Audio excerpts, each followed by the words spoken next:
Everybody, happy Friday. Looking forward for the long weekend. Long weekend in Canada, eh? Happy Friday. Happy Friday. Welcome to the conversational podcast of Ashes to Rubies, where we talk about life in recovery, codependency, and substance abuse, and everything in between. So today we are going to do a reading and meditation and take that thought through the day. So it's a contemplative meditation, so to say. Yes. And much more. There we go.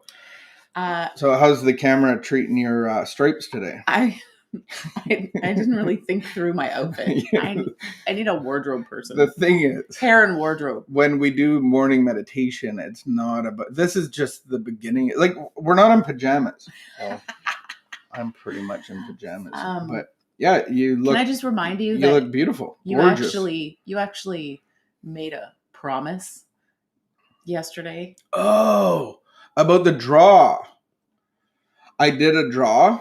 No, you didn't. Yeah. No, I did a draw, and I looked for the person that engaged the most, and his name was Matt. So Matt, I don't even know his last name. He is the draw winner. So I will reach out to you, and you won a t-shirt or a hat, and I will mail that to you. I just need your mailing address, and we'll go from there. So Matt is our big winner. Anything else? Was that the announcement? That wasn't even the announcement, was it? Yeah. Anything else? So when you wear this dress, is it a dress? An outfit? Do you feel like a referee or somebody that just got out of jail? Neither. I'm just teasing you. I apologize. You shouldn't make comments on people's clothes. But that dress and your hair are a magnificent match because your hair is getting so gray. That's what happens when you get old. You know, you have a podcast recording happening here, and nobody has a clue what you're talking about. But are we in our mid-40s? Would you say we're in our mid-40s? I was speaking. I was not finished. You're talking to a podcast, and they don't know what you're talking about. But that's what I was saying. What are we in our mid-40s? Okay. Are we in our mid-40s? Yes. And no, you are in your late 40s. I am in I would say mid. I think 49 is in your late 40s. Until 49, You're in your mid 40s. No. So we're a couple in our mid 40s. Like, would that be our prime? Would that be the elderly part of our prime? I think it's our prime at any level. I think it's our prime. We're just getting started, really. And when I turn 40, when we're getting in our mid 40s, things start changing. Colors start changing. We're like a season, and your gray is magnificent. You get comments about it all the time. Silver. Is it gray or silver? I don't know. It's just natural. It's a thing of beauty. Anything else you wanted to share? Mm-mm. Are you excited for the long weekend? Yes, I am. And we're also on vacation. So we will not be we're taking or podcasting next week. Nothing. There might be some things, though. Yeah, there's going to be some podcasts Wednesday, and our friend Josh. There'll be some really cool stuff. But not us. No, not Morning Devos, unless somebody hijacks our channel, which has happened before. That's happened in the past. Let's get into our meditation. Okay. Go ahead. Is it your turn? Yes. I think so. How many waking hours are there in this day? What will I do with 24. Today, this day, is all the time I have to do anything with, so I will use it with care. I will not waste a moment of it worrying about yesterday's, nor will I let a thought of dread for tomorrow cross my mind. I will use this time for my essential duties, perhaps tackling the hard ones first, so I won't be tempted to put off until tomorrow. I will plan some little time for enjoyment and relaxation, and some, even if only 10 minutes, for solitary meditation and prayer. Today's reminder: this day belongs to me. I can do wonderful things with it, creative things, including the creation of order in my surroundings and in my mind. No one else owns my particular segment of time, so it depends only on me how well I will fill every moment to my satisfaction. Recovery tells me to live one day at a time. This is that day. Just for today, I will be unafraid.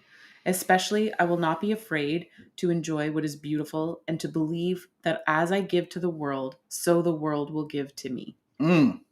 Time, time and again.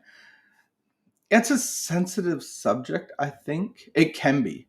But when I heard this concept that the creator of creation, just like your laptop or your camera, doesn't reside, like he doesn't live there. He lives outside of the parameters, although he's in it and his essence is in it, his spirit is in it. He knows how it works and everything. And when I heard like a creation talk and they said that God is outside of space, matter, and time, and they explained what that is, and there is no time in eternity. And I'm like, it really hurt my mind that time is just for us. We're the ones with the time. In eternity, there is no time. It was like I walked away from that YouTube teaching, and I'm like, there's no time. There is no time. Except our lives revolve around time. And as of recently, I was super convicted about my time and how I spend a certain amount of it. And I found that social media and my phone was getting too much attention. I was connecting to it too much. And what I found was, and we were talking about this last night, it's like I have something in my hand and then it brings comfort and it gives me something to do and my hand's busy. And then when I put it down, I'm like, my hand's empty. Like this is horrible. I have an empty hand. And like 2 days go by and I'm like, see, it's not even worth having an empty hand. So why bother? And so then I pick up my phone again and I go into these cycles of like, I want to release this thing that occupies time, whatever it is. And recently it's been my phone. And it's like, I hate being empty in my hand. But if I don't have the opportunity to be empty in my hand, then God, community, connection, if I'm connected to that, then how can I be connected to other things? Time. You only have 24 hours of it every day. And I think that's a beautiful thing, how we've been starting our time lately is upon awakening, we do a time of meditation together. I think it's a beautiful thing. It is. You've been going through some stuff in time.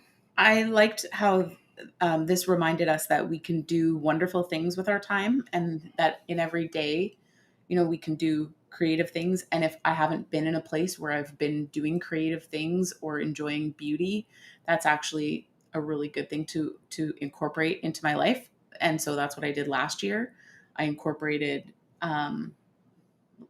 specific like blocks of free time. I had to schedule my time, but that was a loose thing. Like it was a very loose scheduling. It was like, okay, today let's accomplish one thing. And what are the have do's? Like when am I going to do groceries? Because if I don't figure out when I'm going to do groceries, then I have to do it. Then I'm just not like complain. Because I had so much free time at that point in time, especially during COVID. And so like planning when to do something creative, planning when to do something outdoors, like that was really helpful for me. And I think that, I liked that reminder here of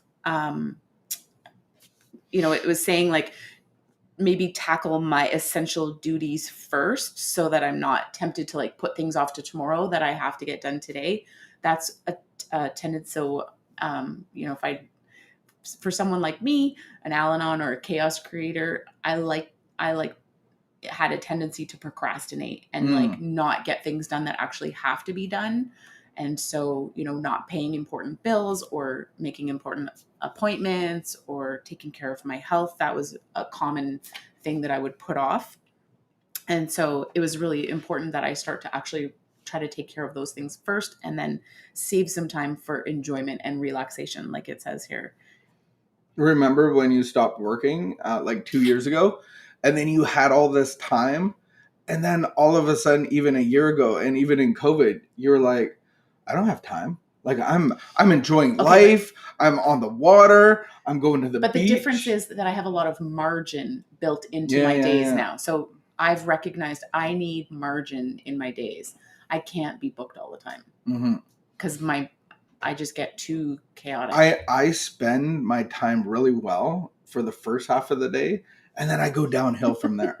And then by the time night comes around, it's like I just want to watch TV and just sit here. And half the time, I don't even know what's on TV or I'm watching the Olympics last night, and I'm like watching ping pong or like running, and I'm like, I don't even know who's winning. I don't like, what's the point of this? And I find that my discipline to time goes downhill throughout the day, and I can be a lot less disciplined. Do you feel that you're somebody that spends their time well? Yeah, I think for the most part. Cool. That's a good place to be. Now, I have to watch it. It's a discipline that I have to maintain. I mean, I have time that is not spent well, but I think for the most part, I am spending my time well. And you've included it a lot greater, but a meditation app called 1 Minute Pause. And you do that throughout the day.